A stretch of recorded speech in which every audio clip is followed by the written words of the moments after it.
ratings sa buong bansa ng TNS Media Research. Magbabandila si Ina Reformina.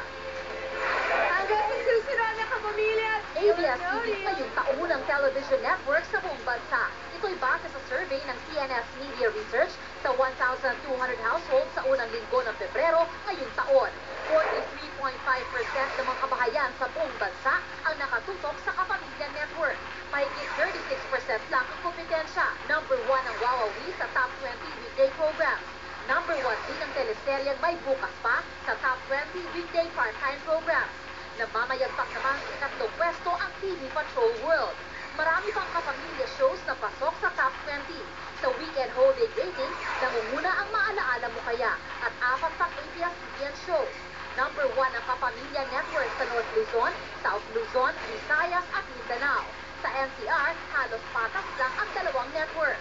In the total Philippines, ABS definitely is the larger broadcaster on a national scale. And as I said, in Mega Manila, there is almost nothing between the two broadcasts. Ayon sa TNS, malakas ang hatak ng entertainment program. Pero hindi nagpapahuli ang news, lalo na sa tuwing may pumuputok na malaking balita. We see major jumps in the news coverage. People are turning to television to catch up.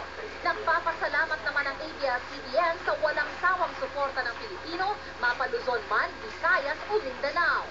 Nire-confirm lang yung ating national leadership. Sabi nga na marami mahirap ang panahon, pero hindi naman ibig sabihin yan magpapatulaya tayo sa mga programang ating i-share sa kanila. At ayon sa ABS-CBN, nihanda na ang mas maraming bagong programang tiyak na aabangan ng ating mga kapamilya. Para sa Bandila, Ina Reformina.